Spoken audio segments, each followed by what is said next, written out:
حي على الفلاح.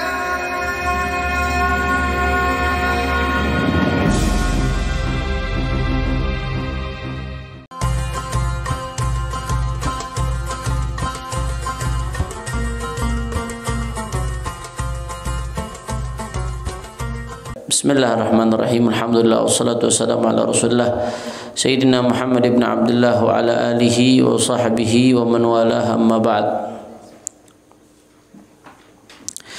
Rabi' yang keempat, al-imsak 'anil jima', menahan diri dari jima', bersetubuh. Bersetubuh itu membatalkan puasa.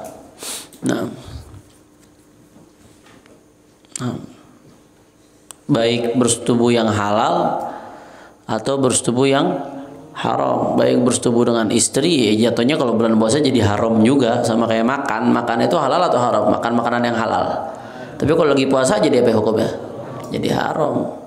Ya artinya maksudnya baik bersetubuh dengan istri yang dihalalkan oleh Allah, istri tersebut, atau bersetubuh zina.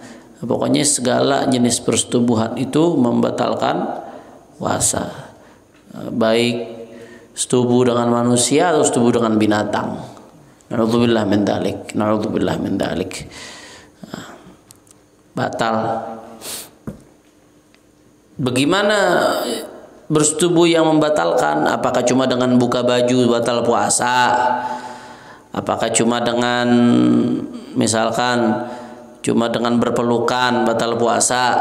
Bagaimana bersetubuh yang membatalkan puasa? Wahadduhu taghibul hasyafah.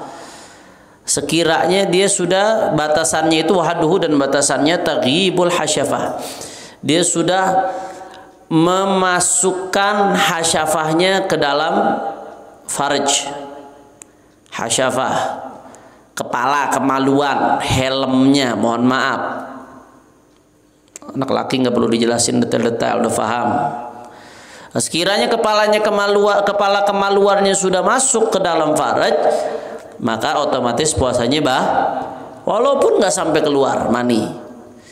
Pokoknya dengan masuknya kepala kemaluan ke faraj, masuk aja kepala kemaluan laki-laki ke dalam kemaluan perempuan, bersetubuh, mohon maaf ilmu anda jelaskan, maka dengan mujarradud dukhul sudah batal puasanya. Nggak harus sampai betul-betul jima. Itu dijima, udah disebut jima. Dalam fikih itu disebut jima. Walaupun nggak dilanjutin habis itu dicabut, batal. Beda halnya kalau kepala kemaluan belum sampai masuk secara keseluruhan. Misalkan contoh, ini ilmu, nggak boleh berpikir jorok tapi ini ilmu. Misalkan contoh, dia baru ujung dari kepala kemaluannya cuma ditempel doang, maka batal nggak puasanya? Nggak batal. Tapi kalau ada syahwat haram, nggak boleh lagi puasa seperti itu, menggugurkan pahala puasa dia. Paham dong?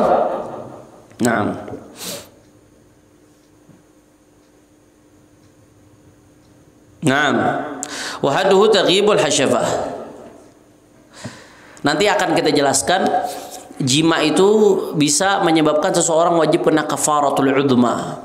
Nanti akan kita jelaskan. Ada ketika bahas kafarah nanti ada syarat-syaratnya, tapi nggak semua jima yang kena kafarah. Jima kalau memenuhi syarat-syarat yang disebutkan fuqaha, maka orang yang jima di siang hari bulan Ramadan dia kena kafarah udhma. Itqu raqabah, membebaskan budak, atau kalau nggak ada juga maka selanjutnya adalah shaumu syahraini mutatabi'in, puasa 2 bulan berturut-turut, tidak boleh libur 1 hari pun. Kalau libur 1 hari ulang lagi dari awal. Nah, kalau nggak bisa juga maka it'am sittin miskin likulli miskin mudun. Nanti akan kita jelaskan secara detail. Nah, paham toh mah? Jadi yang disebut jima itu taghibul hasyafah, walaupun belum sampai khurujul mani, walaupun nggak dilanjutkan, pokoknya dengan dia memasukkan hasyafah, kepala kemaluan, ke farajnya perempuan dengan mujarradud dukhul udah batal puasanya. Dan kalau memenuhi syarat-syaratnya nanti dia udah kena kafarah. Yang batal puasanya baik laki-laki atau perempuan. Nah, fa'in jama'a nasiyan lam yukhtir. Terus bagaimana beb kalau dia berjima dalam keadaan lupa? Orang lupa nggak puasa, nggak batal. Lupa maksudnya apa? Lupa jimanya? Bukan nih, jimanya dia sadar dalam keadaan jima. Lupanya maksudnya lupa kalau dia lagi berpuasa. Suami istri lupa tidur, bangun tidur siang-siang lupa pengantin baru mungkin. Langsung akhirnya bersetubuh siang-siang bulan hari, habis selesai bersetubuh baru ingat, ya Allah kita lagi puasa tadi. Udah selesai nih, batal nggak puasanya? Nggak batal. Kenapa? Karena lo lupa. Orang lupa itu nggak mukallaf. Orang lupa itu yang benar-benar yang memenuhi syariat, nggak mukallaf. Lupa yang syar'i, yang ma'dzur. Wa in jama'a lailan aw ihtalama fa asbaha junuban lam yuftir. Terus bagaimana, Beb? Bagaimana hukumnya orang yang dia berjima di malam hari sebelum masuknya waktu subuh? Habis itu dia sahur, belum sempat mandi. Ketika adzan subuh dia masih dalam keadaan junub. Sah nggak puasanya? Sah nggak puasanya? Sah. Puasanya sah. Sah puasanya. Yang penting jimanya bukan setelah masuk waktu subuh. Dia ketika masuk subuh tuh masih dalam keadaan junub. Maka kalau dia baru mandi setelah masuk subuh, maka tetap sah puasanya. Tapi yang afdolnya mandinya sebelum masuk waktu subuh.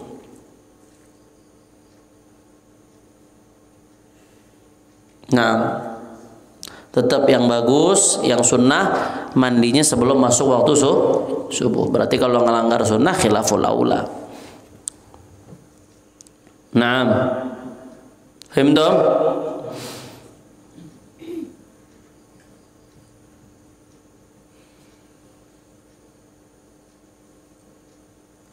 Nah,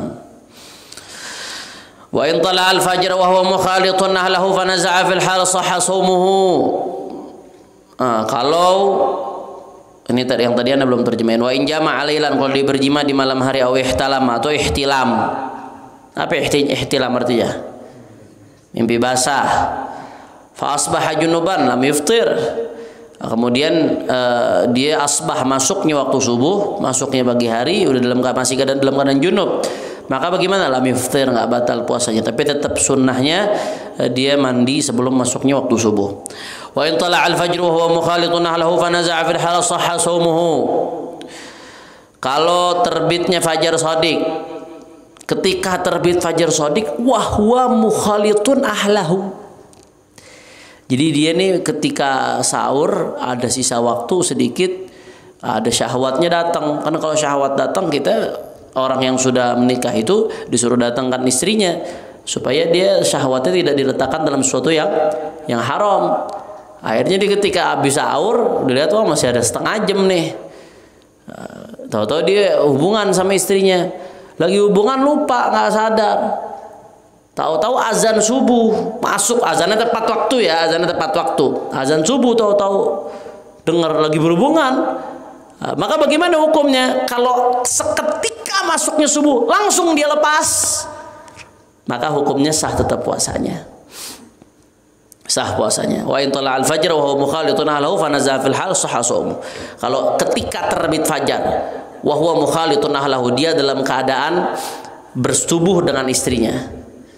Ahlahu ay istrinya.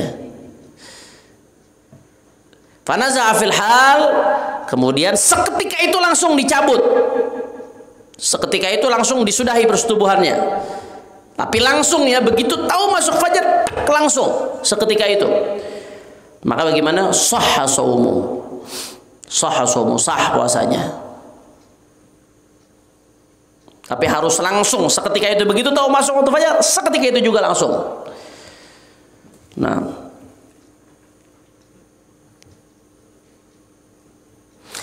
Pak yang sabar, kalau dia nunggu dulu, udah tahu masuk subuh, tapi nunggu sebentar deh, 1 menit lagi deh, dilanjutin. Sabar, dia sabar, maksudnya nunggu dulu, ditunggu, dia dilanjutin. Maka bagaimana? Fasad, puasanya batal, walazimathul kafarah, dan kalau memenuhi syarat dia wajib bayar kafah. Kenapa? Karena dia batalkan puasanya dengan jima. Faham dong? Faham dong? Nah, nanti akan kita sebutkan syarat-syarat kapan wajibnya kafarah dia. Makanya hati-hati. Hati-hati lagi puasa, yang suami istri khususnya hati-hati. Kalau cuma nyium doang hukumnya bagaimana, Beb? Nyium doang hukumnya bagaimana? Nyium itu hukumnya kalau tidak menggerakkan syahwat makruh. Tapi kalau sampai menggerakkan syahwat ketika puasa hukumnya haram. Makanya lebih baik dihindarin. Yang puasa lebih baik dihindarin. Ada hadisnya. Nabi SAW ditanya sama ditanya dengan dua orang, jawabannya berbeda. Yang pertama nanya anak muda. Begitu anak muda yang nanya, kata Nabi, boleh nggak boleh nggak ya Rasulullah nyium ketika puasa? Nabi bilang nggak boleh. Begitu yang nanya orang tua, boleh nggak ya Rasulullah nyium ketika puasa? Nabi jawabnya boleh. Loh, kok bisa beda-beda jawaban Nabi? Ya, karena yang nanya beda orangnya, halul mustafti, yang nanya beda. Yang pertama yang nanya anak muda syahwatnya masih besar. Kalau dia dibolehin nyium lagi puasa, yang ada nanti kebablasan. Nyium dia syahwat. Sedangkan yang nanya kedua orang tua dia udah agak reda syahwatnya, nggak kayak anak muda. Makanya dibolehin sama Nabi, karena kemungkinan nyiumnya nggak pakai syahwat. Faham dong? Kalau nyium bukan istri, boleh nggak? Kan nggak pakai syahwat, boleh nggak? Lagi puasa. Kalau nggak lagi puasa, mau lagi puasa mau nggak lagi puasa, mau jungkir balik Paham dong? Boleh. Itu muqaddimatuz zina. Muqaddimatuz zina itu muqaddimah untuk menuju ke zina. Awalnya mulainya dari awalnya cuma dari ngeliat, dari pandang-pandangan, lama-lama lirik-lirikan, lama-lama senyum-senyuman, lama-lama pegang-pegangan, lama-lama cium-ciuman, lama-lama zina. Na'udzubillah min. Ya, muqaddimatuz zina nggak boleh. Kalau udah buka pintu ke situ kebablasan. Kalau udah berkumpul laki-laki sama perempuan, maka yang ketiga adalah setan. Makanya ente jangan nemenin orang pacaran, ente jadi setan berarti ya. Orang pacaran nemenin jadi setan di atas setan. Wajib amar ma'ruf nahi munkar, wajib yang begitu, tegur. Kalau yang udah berlalu bagaimana, Beb? Yang masa lalu orang, kalau dia udah tobat nggak boleh diungkit-ungkit lagi, haram hukumnya. Kalau orang udah tobat, punya masa lalu, nggak boleh diungkit-ungkit lagi, hukumnya man satara mu'minan satarallah yaumal qiyamah. Yang menutup aibnya seorang mukmin, Allah akan tutup di yaumil qiyamah. Mungkin dia udah tobat, Allah udah ampunin dosanya, mungkin dia udah jadi orang soleh, udah jadi wali. Kata Ibn Dzambi kaman ladzan bala, orang yang bertobat dari dosa seperti nggak ada dosa sama sekali. Urusan apa ente ngorek-ngorek masa lalu orang? Semua orang punya lembaran hitam masa lalu, tapi Allah Maha Pengampun. Kalau dia udah tobat, dia udah lurus, sudah benar, nggak boleh, haram.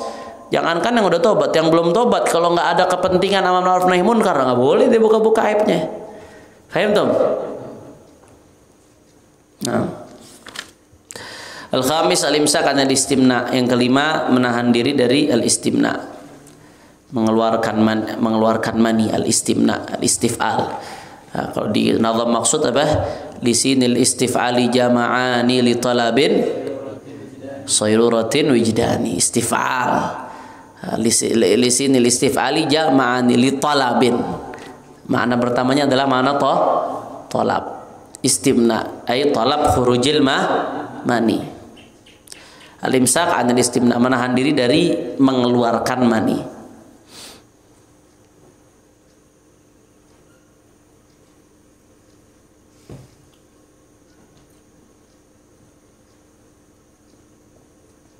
Nah, wahwa ikhrajul mani qasdan. Yang maksud istimna ini di sini adalah mengeluarkan mani secara sengaja. Mengeluarkan mani secara sengaja, baik dengan tangannya atau dengan tangan istrinya. Ketika puasa hukumnya batal. Kalau nggak puasa bagaimana hukumnya istimna? Haram. Ada riwayat yang mengatakan di yaumil qiyamah nanti ada orang-orang yang tangannya hamil. Kenapa? Karena dimenikahi tangannya, diazab oleh Allah, tangannya hamil. Ada riwayat seperti itu. Haram itu ngerusak seseorang. Istimna itu ngerusak seseorang. Nah, biasanya Mati nih. Taib. Bismillah. Nah, itu merusak seseorang, itu haram hukumnya. Biasanya ditimbulkan karena syahwat itu muncul karena nazar, melihat kepada sesuatu yang haram. Orang kalau udah melihat kepada sesuatu yang haram itu otaknya biasanya rusak. Hayalnya nanti macem-macem. Sekali aja dia ngelihat hayalnya udah macem-macem. Makanya jaga diri, jangan sampai ngelihat yang macem-macem. Apalagi zaman sekarang, handphone dengan mudahnya orang bermaksiat kepada Allah Subhanahu wa taala. Dengan mudahnya di zaman sekarang. Dengan handphonenya, orang tua nggak tahu anaknya di kamar megang handphone. Dia di kamar tapi dia bisa menjelajahi dunia, dia bisa melakukan berbagai macam kemaksiatan lewat handphone. Orang tuanya nggak tahu, orang tuanya khabar khair, orang tuanya orang soleh, orang tuanya ahli ibadah. Anaknya dikasih handphone tapi nggak pernah dikontrol, segala macam dilakuin sama tuh anak. Makanya zaman sekarang orang tua ngasih handphone, anak wajib dikontrol. Kalau enggak itu anak segala macam dilihat, rusak, otaknya rusak, pikirannya rusak. Kalau pikiran sudah rusak, perilaku akan rusak. Kalau perilaku sudah rusak, naudzubillah min dzalik. Hati-hati. Itu penyakit yang mesti diobatin. Orang yang suka istimna itu penyakit mesti diobatin. Orang yang suka istimna mengeluarkan mani dengan tangannya berpikir, bagaimana tangannya dia pakai maksiat apa pantas tuh tangannya dipakai buat salaman sama ulama.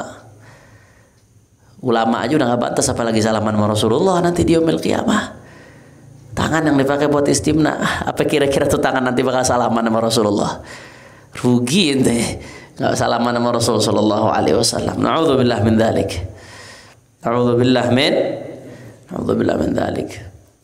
Terus orang yang kena penyakit istimna ini bagaimana Beb cara ngobatinnya? Cara ngobatinnya salah satunya dengan nahan diri puasa, ngelatih diri puasa. Puasa, menahan syahwat, dan ketika datang syahwatnya dia, ketika dia sendiri harus dilawan, jangan diturutin. Kadang-kadang yang menyebabkan orang terjebak dalam dosa itu yuhaddits nafsahu bitaubah. Di hikamnya Imam Haddad tuh ada. Dia berpikir, sekarang nggak apa-apa deh, nanti juga kan anak taubat lagi habis ini. Orang kalau yuhaddits nafsahu bitaubah sebelum maksiat, kalau sudah maksiat memang kita disuruh taubat. Tapi sebelum maksiat berpikir nggak apa-apa deh maksiat sekarang. Nanti juga selesai maksiat anda tobat. Nah, orang yang begitu tuh nggak akan tobat, ujung-ujungnya maksiat lagi terus, dia bakal buka pintu terus untuk maksiat.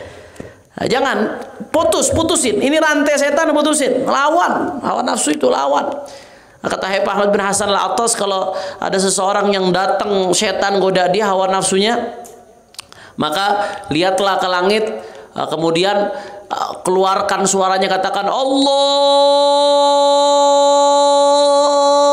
sampai napasnya habis, sampai dia gak kuat lagi, satu nafas.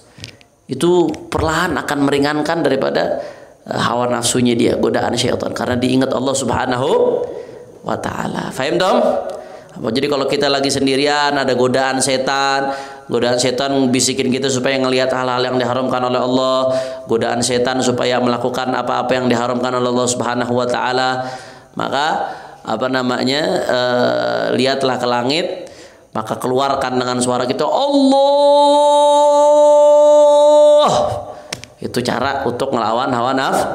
Otomatis di situ kita ingat Allah Subhanahu. Bukan berarti Allah di langit ya, bukan ya.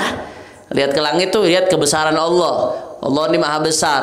Aku memaksiat kepada Allah Subhanahu wa ta'ala, dalam sekejap Allah Subhanahu wa ta'ala bisa menghadap aku. Allah maha mampu menciptakan langit ini semua. Kalau Allah mau, apapun bisa dicabut dariku. Apa yang bikin aku maksiat kepada Allah Subhanahu wa ta'ala? Aku nggak punya alasan buat maksiat. Hidup aku dengan nikmat Allah, kok semuanya kok aku mau maksiat kepada Allah. Nah, paham Tom? Nah, ikhrajul al-imsak an al-istimna. Istimna itu apa? Wa huwa ikhrajul mani qasdan. Sengaja mengeluarkan mani. Qasdan itu dengan sengaja. Bijima'in au bighairi jima', baik dengan cara jima atau tidak dengan cara jima'. Baik dengan tangan dia atau dengan tangan istrinya. Kalau dengan tangan sendiri istimna hukumnya haram.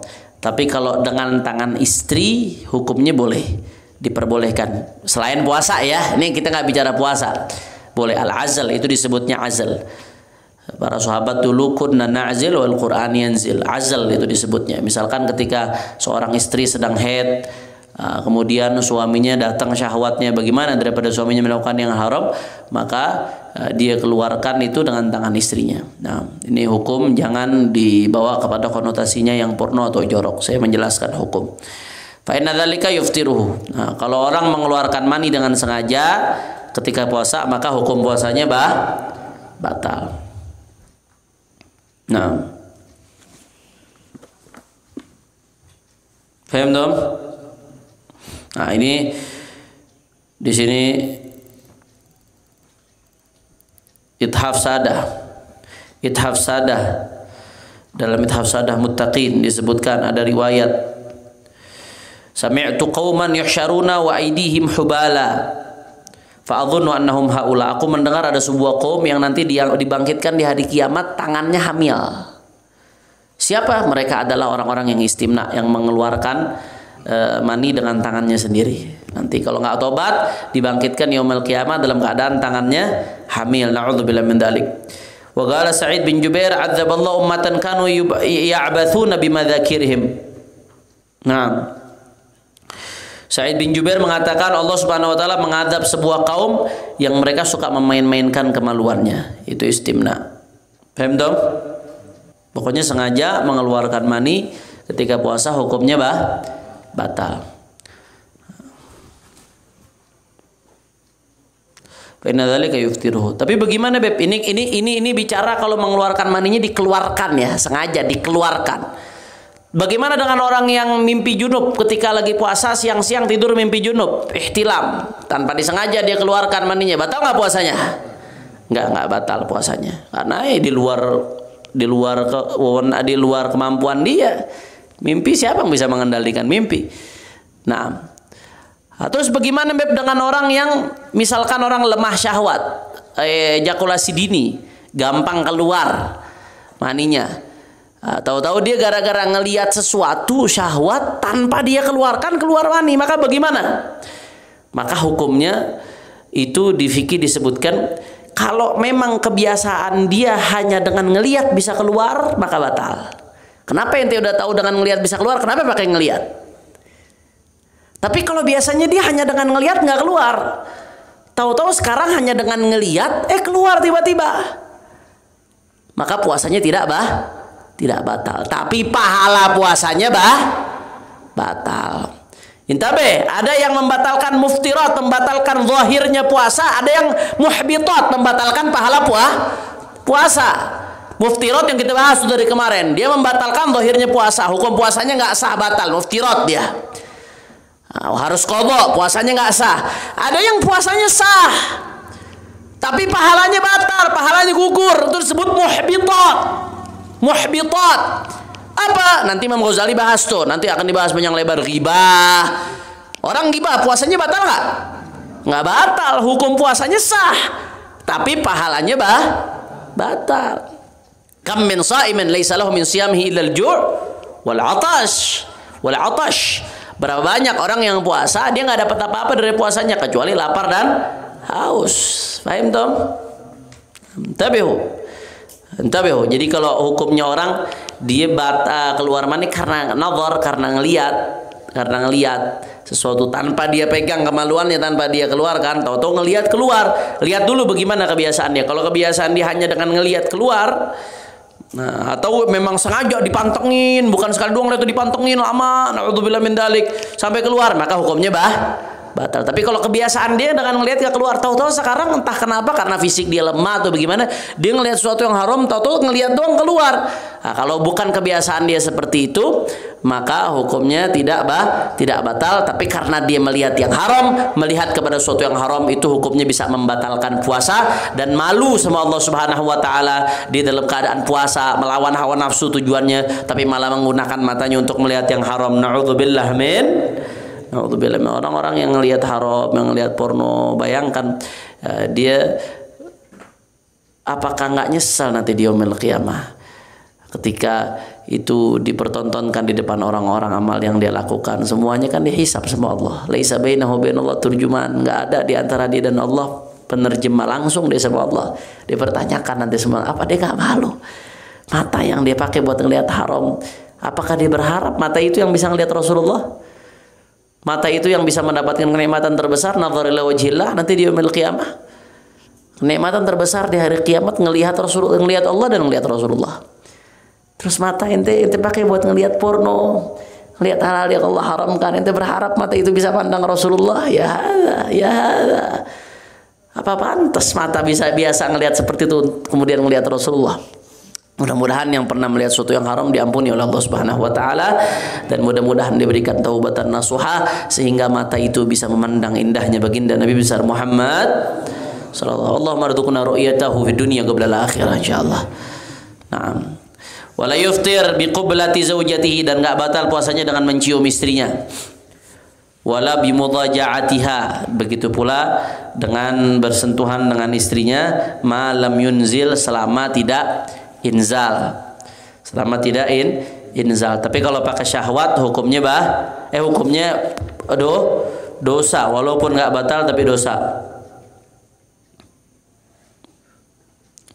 Kalau pakai syahwat walaupun nggak batal tapi dosa, kata ulama.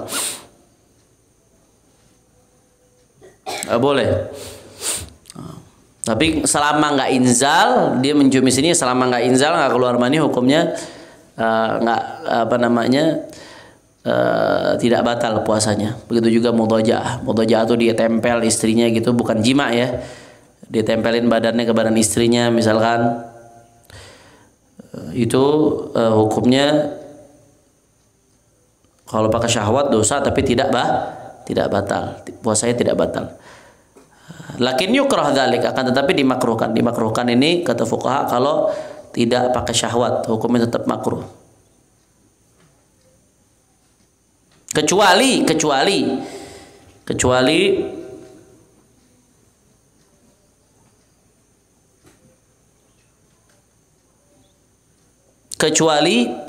illa an yakuna syaikhan aw malikan li irbihi fala ba'sa bitakbil. Kecuali kalau dia orang tua, yang seperti tadi Anda katakan, ada hadisnya itu. Kecuali kalau dia orang tua, syaikhan aw malikan li irbi, atau orang yang betul-betul bisa mengendalikan syahwatnya. Ada orang yang masih muda tapi benar-benar bisa mengendalikan syahwatnya. Maka bagaimana? Fala ba'sa bitakbil, maka nggak apa-apa dia mencium istrinya. Tapi menciumnya bukan mencium yang sekiranya bisa masuk sesuatu ke mulutnya ya. Nah, mencium di sini, hati-hati. Kalau masuk sesuatu ke mulutnya dari mulut istrinya, pokoknya maka batal puasanya, walaupun nggak pakai syahwat. Mencium di sini, mencium yang nggak bisa, yang nggak memasukkan sesuatu ke mulutnya. Nah, kalau dia bisa mengendalikan hawa nafsunya, malikan diirbihi, atau yakunu syekhan, atau emang orang tua, kata Imam Ghazali, la ba'sa bitakbil, nggak apa-apa nyium, tapi watarkuhu aula, tapi lebih baik ditinggal. Berarti kalau mencium khilaful aula. Kalau pakai syahwat haram hukumnya. Makanya di sini kata Sayyidatuna Aisyah, Nabi SAW kan yuqabbil ba'dha nisa'ihi wa kana amlakakum li irbi. Rasulullah SAW itu mencium sebagian istrinya dalam keadaan puasa. Wa kana amlakakum li irbi, tapi Rasulullah orang yang paling bisa mengendalikan syahwat. Rasulullah bisa mengendalikan syahwatnya, orang yang paling bisa mengendalikan syahwat. Nah. Dan di dalam hadis lain, dalam hadis lain, annahu sallallahu alaihi wasallam sa'alahu rajulun 'anil bashara li-shaib farakhasa lahu wa atahu akhar fanahu fa idzal ladzi rakhasa lahu syekh wal ladzi nahahu syab. Yang tadi Anda katakan, Nabi SAW ditanya oleh seseorang tentang hukum menyentuh istrinya ketika puasa. Maka bagaimana? Farakhasa lahu wa atahu akhar fanahu. Yang satu diizinin sama Nabi, yang satu dibolehkan, yang satu dilarang sama Nabi. Loh kok aneh ini? Pertanyaannya sama tapi hukumnya beda. Ternyata apa? Fa idzal ladzi rakhasa lahu syekh, yang dibolehkan sama Nabi ternyata orang tua yang nanya. Yang dilarang sama Nabi, yang nanya orang muda, cenderung syahwatnya tidak bisa terkendali. Makanya kata Imam Ghazali, wa tarkuhu aula, lebih baik jangan dulu ditahan, nunggu udah buka puasa baru. Nah, udah buka puasa baru. Wa idza kana yakhafu min at-takbil an yanzil faqabbal wa sabaqa al-maniyu afdal li taqsirihi. Kalau dia khawatir kalau dia mencium bisa inzal, khawatir memang, faqabbal, akhirnya dia nyium, wa sabaqa al-mani, akhirnya keluar mani, maka gimana? Afdal, batal puasanya. Li taqsirihi, karena kesembronoan dia. Faham dong? Nah, wallahu a'lamu بالصواب. يا ربنا اعترفنا بأننا اقترفنا وأننا أسرفنا على لظى أشرفنا، فتب علينا توبة تغسل كل حوبة، واستر لنا العورات وآمن الروات، واغفر لوالدينا ربي ومولودينا والأهل والإخوان وسائر وكل ذي محبة أو جيرة أو صحبة والمسلمين أجمع. آمين ربي فاسمع فضلا لا باكتساب منا بالمصطفى الرسول نحظى بكل سول. صلى وسلم ربي